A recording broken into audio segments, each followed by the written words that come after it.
Are we filming? I didn't notice. Still fits.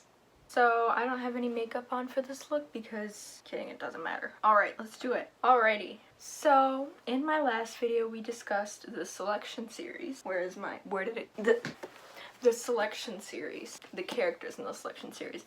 Now, oh my god, while I was doing that, 2 pictures popped up. I am disgusted. Future Eve, I'm so sorry. Alright, the selection. And in case you guys don't know, Pottercast wrote a sequel series, not trilogy, I almost said trilogy, duology, The Heir and the Crown, and today we will be discussing those characters because that also needs to be discussed by society. Let's explain the tiers. First up, we have Immaculate. Need I say more? Need I say more? Immaculate just really gets it to you. It really just is it. You know, it's it. It is it. Period. Next up, we have Summer 2016 because it's pretty good, but it's a tiny bit cringy. But it was still iconic. Like, everything went downhill from Summer 2016. Radio Rebel is just, at the time it was iconic, and now, hey, just say, ooh, it feels. Next down is Don't Know Her. I kept this tier from the last one because I think it describes the neutral pretty well, because either I put characters I just straight up don't know here because their characters were not built, or because they're just neither good or bad. They're just kind of there. Underneath that is Your Name. That's what YN stands for, and in case you don't know what that means, it is based on the type of fan fictions on Wattpad where you insert your name into a fiction. I never got into it. It's okay if you did. We all had our moments. However, I think, you know what, those never turn out good. Have you ever read a good Your Name fanfiction? No. Underneath that is J.K. Rowling. Originally, I had Doja Cat here, but I offended a deep friend of mine, and I did not mean to do that, so I replaced it with J.K. Rowling because underneath that is absolute trash. So basically the same thing as J.K. Rowling. Yeah! Like, bad. Alright, so let's do it. Let's get started. First up, we have Marlee. Ugh, iconic. Look at her. She kind of went down this tier series because she spent the entire series complaining about how she wanted Kyle to stay in the palace. Like, girl, that is none of your business. Next up, we have Carter Woodwork. Where was he? I heard 0 lines of dialogue from him.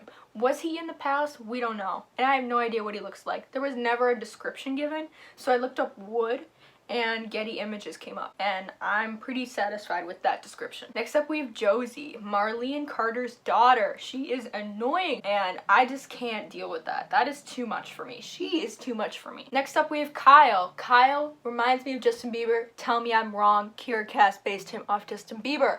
Literally. But it's fine, you know, it's fine. And he's okay, I guess, you know. I liked him better at first when he was like, oh my god, I'm so done with your bratty attitude. And then he actually fell for her, and I was like, absolutely not, stop it. Next up, we're starting to get into the Shreve Singer family. I don't know what Ostin looks like. Also, what kind of a name is Ostin? That's not even the worst name issue we're gonna have tonight. So I don't know why, but Ostin made me think of a Porg from Star Wars, The Last Jedi, so I have that down and you know what, he's just kind of annoying too, plus his character was not developed, messed around every once in a while, and then next up we have Aaron, whatever the hell you want to call him, I don't care. The name Aaron reminds me of air coming out of an air conditioner because that's how bland his personality is. Next up we have Edelyn Shreve. Wow, you know what? Did she improve throughout the series? No, she did not. She was the same bratty girl, and it's okay to write bratty characters if you do it well. You have to do it well. I was watching Geek Charming this morning, and I realized the main girl kind of looks like what I pictured Edelyn to look like. When I made this, I didn't put that down, so I put her down as Edie's ice cream. Next up, we have Prince Caden. Icon. Caden is an icon. You know why? Because he told Edelyn to get off her high horse, and I respect that. I really respect that with all of my being. We have Maxon up next. He just had neither of the parents, any of the former selected no former selected in this previous series had any personality in this series, so if you're looking forwards to that, don't.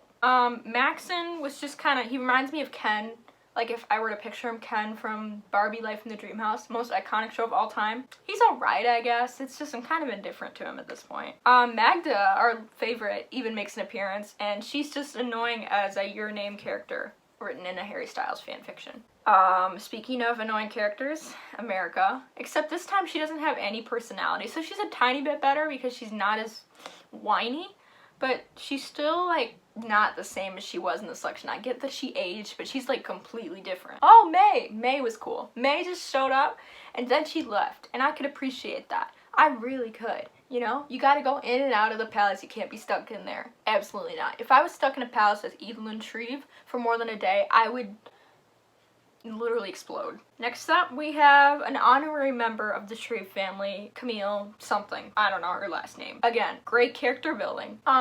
She marries Aaron, air conditioner, you know, I think it's pretty cool. She's copy and paste of Fleur Delacour. We get it, Kiercast. You read Harry Potter. Now we're starting to get into the staff, and, you know, we have Aspen back again. He's just kind of indifferent in this one. Evelyn keeps thirsting on him, and honestly, it's the best thing ever. She's like, oh my god, he gets hotter with age. Next up, we have his wife, Lucy. For whatever reason, I picture Lucy as Maudie from Brave. She is the only character from the selection tier to this tier that has stayed up in the immaculate tier. And you know what? That's pretty good. That's pretty friggin' iconic, if you ask me. Next up, we have Nina. Why did I almost say America? Evelyn's maid in the Heir, and then later in The Crown she gets promoted. And that's pretty good for her. I don't know what she looks like though. So I looked up Nina, like literally the way it's spelled, and then someone who looked like Priyanka Chopra came up. Mom! Sorry. Child. Anyway, so. Next up we have Lady Bryce. Lady Bryce is really something else. She is summer 2016 because she's a little cringy, but you know what? Why does Lady Bryce look like Daenerys Targaryen? Because I just picture her with like white hair, and that's the first girl that came into my mind. Sorry, I don't make the rules. Next up we have Nina's replacement maid, Eloise. Again, no personality, no traits. I don't even know her. Like, I don't know anything about this girl. Next up, we're starting to get into the selected. Alright, are we ready? I don't think we're ready for this. We have Fox Wesley. You cannot tell me that this is another copy-paste from the Harry Potter series. Another lowly member of the selected. Please, 2 claps together for Jack. I don't know his last name either, but he was in the Heir, and he, he like kind of had this dominatrix thing going on with Evelyn for a second. That was... On one hand, I congratulate him for kind of standing up to her. On the other...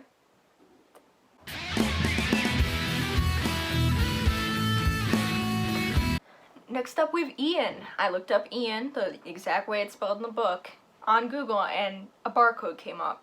So, Ian was kind of cool, you know, he just kind of vibed, and he was like, I can marry you, I'm chill with it. Like, I can vibe, and I appreciated that. Next up, we have Baden. Baden was there for like 2 chapters, and then he got really self-centered about not getting enough dates and then left. Turns out, Baden is a country.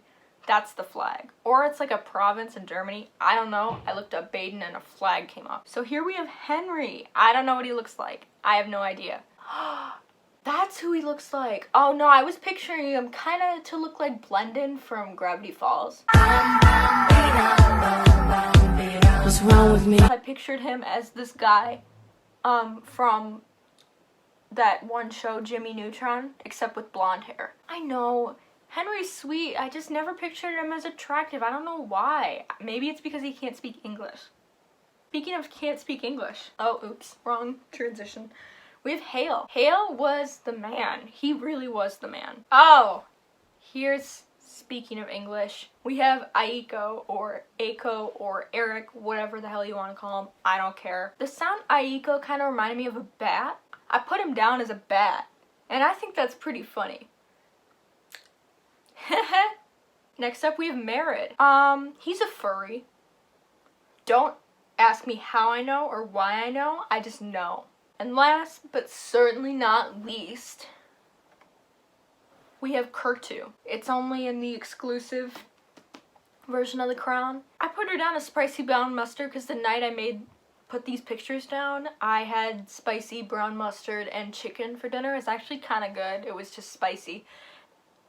I don't know, I was just thinking about it at the time, and then it made me think of kurtu, and kurtu sounds like ketchup, and ketchup just is not it for me. Thank you for coming to my presentation.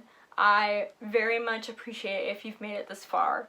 I have very strong opinions. I don't know what I'm going to film more about next. I will gladly rank more characters, or I was thinking of doing like Percy Jackson characters as TikTok trends. I don't know why the world needs to see that, but I need to see it, so I'm going to make it. Or maybe I won't make it. I don't know. Tell me what to do. Bye.